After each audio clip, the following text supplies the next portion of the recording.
అండి అందరికీ welcome back to my channel. ఈరోజు నేను ఇన్స్టెంట్ పాట్లో రైస్ అండి ఎలా పెడుతున్నాను అనేది చూపిస్తున్నాను. దాంతోపాటు నేను క్యారెట్స్ వేసి రసం చేస్తానండి. అది నేను ఈరోజు వీడియోలో చూపిస్తున్నాను. ఫస్ట్ ఈ రైస్ నేను వేసుకున్నాను కదా, దాన్ని బాగా వాష్ చేసి తీసుకొస్తాను. ఇది నేను రైస్ని వాష్ చేసేసానండి. ఇప్పుడు దీనికి 2 కప్స్ రైస్ తీసుకున్నాను కాబట్టి 4 కప్స్ వాటర్ వేస్తాను. నేను బాస్మతి రైసే వేసానండి. బాస్మతి రైస్కి 3 కప్స్ అయితే సరిపోతాయి, కానీ నేను మాత్రం నార్మల్గా 3.5 కప్స్ అట్లా వేస్తాను.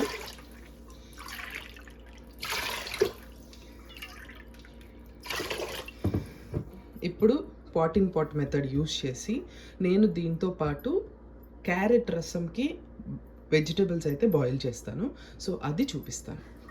రసంకి ఇవి చిన్న చిన్న క్యారెట్సేనండి, అందుకని 2 వేసేస్తాను.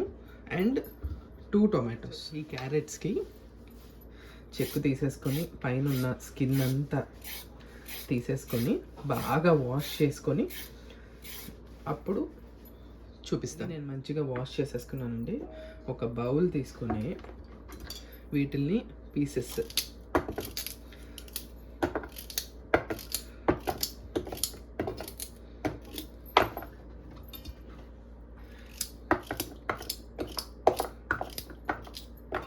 అలాగే పచ్చిమిరపకాయలు.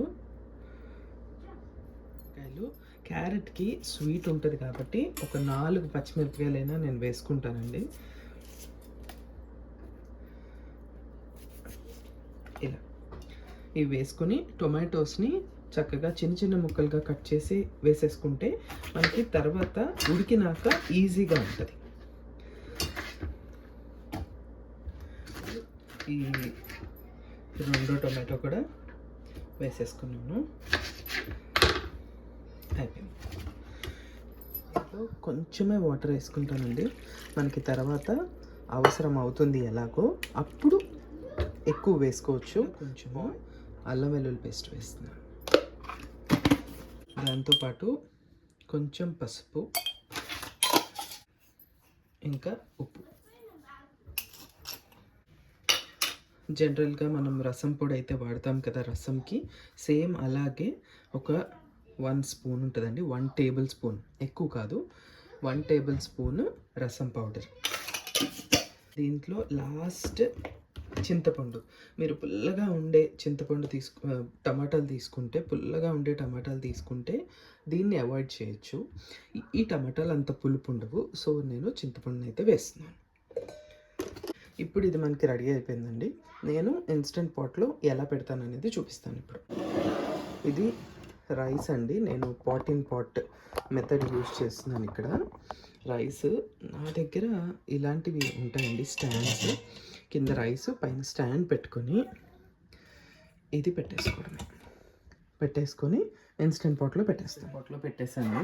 ఇప్పుడు దీన్ని ఆన్ చేసుకోవడమే. ఇలా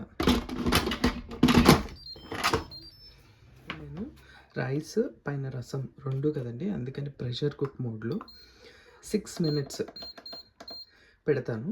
సో 2 అయిపోతాయి. అయిపోయిన తర్వాత తీసి చూపిస్తాను. రసం 2 అయిపోయినాయండి. ఇప్పుడు నేను ఓపెన్ చేసి అయితే చూపిస్తాను.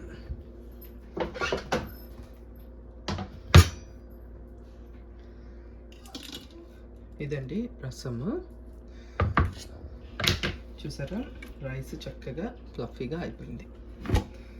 ఇప్పుడు ఈ రసంని మ్యాష్ చేస్తున్నానండి. క్యారెట్ అన్నీ వేసాం కదా, సో మంచిగా మ్యాష్ చేసుకొని దీంట్లో ఇప్పుడు సరిపడినంత వాటరు, ఇంకొంచెం సాల్ట్, వాటర్ పడితే సాల్ట్ కూడా పడుతుంది కదా, తర్వాత దీనికి మంచిగా తాలింపు వేసుకోవడమే.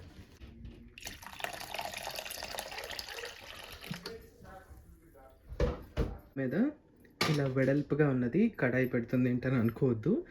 ఇక్కడ ఒక చిన్న టిప్ ఉంది, అందుకనే నేను కడాయిలో రసం అయితే చేస్తాను. ఆన్ చేసుకొని 1 స్పూన్ నూనె, ఎక్కువ అవసరం లేదు. నూనె వేడెక్కిన తర్వాత ఏం చేయాలో చెప్తాను.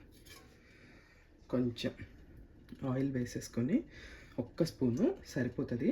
ఇప్పుడు ఈ నూనె వేడెక్కినాక ఏం చేయాలనేది చెప్తాను. నూనె ఇప్పుడు వేడెక్కిపోయిందండి. నేను తాలింపు కోసము కొంచెం మెంతి గింజలు వేసుకుంటాను. ఈ మెంతి గింజలు బాగా వేగాలి, లేకపోతే చాలా చేదొచ్చేస్తుంది. తర్వాత అలాగే ఆవాలు, ఇంకా జీలకర్ర. ఇప్పుడు ఈ తాలింపులో ఇవన్నీ వేసేసుకున్న తర్వాత ఇవి మంచిగా వేగి, ఆల్రెడీ నేను అల్లం వెల్లుల్లి పేస్ట్ అనేది వేసుకున్నాను కాబట్టి ఇక్కడ వెల్లుల్లిపాయలు అలాంటివి ఏమీ అవసరం లేదు. దాంతోపాటే 2 ఎండుమిరపకాయలు, వామ్ అండి. కంపల్సరీగా ఈ తాలింపులో వామ్ అనేది ఎయ్యాలి. టేస్ట్ చాలా బావుంటది. దాంతోపాటే ఇంగువ. వీటిలన్నిటిని చక్కగా కొంచెం కరివేపాకు వేసుకొని బాగా చిటపటలాడనిచ్చేస్తే ఈ తాలింపు అనేది మంచిగా మనకి రెడీ అయిపోతుంది. ఎప్పుడైతే ఈ తాలింపు వేగిపోతుందో నేనైతే ఇలా పెద్ద స్ట్రెయినర్ అనేది యూజ్ చేస్తాను. యూజ్ చేసి ఈ రసాన్ని నేను దాంట్లో పోసేస్తాను. కావాలి మేము వేస్ట్ చేయము అని అనుకునే వాళ్ళు ఉంటారు కదా, వాళ్ళు మిక్సీ చేసుకోండి. మాకు అలా థిక్‌గా వస్తే ఇంట్లో పిల్లలు తినరు. నేను అందుకనే ఇలా చేస్తాను. చాలామంది అనుకుంటారు ఇలా చేస్తే మొత్తం అంతా పోతది అని. అలా ఏమీ ఉండదండి. మొత్తం పేస్ట్ అయిపోయి మొత్తం నేను ఫిల్టర్ చేసిన తర్వాత ఇంక పోయేదేం ఉండదు నాకు తెలిసి. అందుకని నేను ఇలానే చేస్తాను. ఇది చక్కగా ఇప్పుడు ఒక 2 సార్లు లేదా 3 సార్లు బాగా మరిగించుకోవాలి. టేస్ట్ చాలా బావుంటది. నేనిప్పుడు వాటర్ వేశాను కాబట్టి సాల్ట్ కొంచెం పడుతుందని నేను సాల్ట్ దాంతో పాటే కొత్తిమీర కూడా వేసేసుకున్నాను. వేసుకున్న తర్వాత దీన్ని నేను బాగా మరిగిస్తాను. ఇప్పుడు ఇంకేమీ చేయాల్సిన అవసరం లేదండి. ఇప్పుడు నేను కొత్తిమీర ఇంట్లో ఇలా అయితే స్టోర్ చేసుకుంటానండి. మీకు కూడా హెల్ప్ అవ్వచ్చు. అందుకనే నేను చూపిస్తున్నాను. ఇలా టిష్యూ పెట్టుకొని తెచ్చుకున్న రోజే చక్కగా చిన్న చిన్న పీసెస్ అనేవి కట్ చేసేసుకొని టిష్యూలో పెట్టేసుకొని ఇలా క్లోజ్ చేసేసుకొని ఫ్రిడ్జ్‌లో పెట్టేసుకోవచ్చు. 2 వారాలైనా కూడా అస్సలు పాడవ్వవు. ఇది ఒక చిన్న టిప్. ఇప్పుడు చక్కగా నేను చెప్పినట్టు రసం అనేది బాగా మరుగుతుందండి. ఈ రసము వాటర్ పోసినాక కంపల్సరీ మీరు మరిగించాలి. అలా అయితేనే టేస్ట్ బావుంటది. లేకపోతే టేస్ట్ బాగోదు.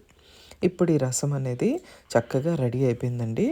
ఎంతో టేస్టీగా చిన్న పిల్లలు లేదా క్యారెట్స్ అనేవి ఇష్టం లేదు అని అనుకున్న వాళ్ళకి ఇలాంటి రసము చాలా యూజ్ అవుతుంది. అసలు ఇది క్యారెట్ రసమా అని చెప్తేనే గానీ తెలీదు. నాకు టేస్ట్ కూడా చాలా బాగా కుదిరింది. అదండి ఈరోజు రసము. రసం అయితే రెడీ అయిపోయింది. దాంతో పాటే నేను ఇన్‌స్టంట్ పాట్‌లో చేసిన రైస్ అది కూడా చూపిస్తున్నాను. నాకు ఎంతో ఫ్లఫీగా చాలా నీట్‌గా రైస్ అనేది అడుగు అంటకుండా రెడీ అయిపోతుంది. ఇప్పుడు నేను సర్వ్ చేసేస్తున్నాను. ఇది ఎప్పుడైనా హెల్త్ బాగోపోయినా, ఈజీగా ఏమైనా వంట చేసుకోవాలి అని అనుకున్నప్పుడు ఇలాంటి రసం చాలా బాగా యూజ్ అవుతది. హెల్త్‌కి కూడా చాలా మంచిది.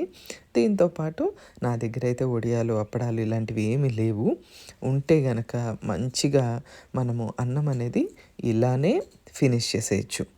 అంతేనండి ఈరోజు వీడియో. Thank you. Thank you so much for watching. Bye.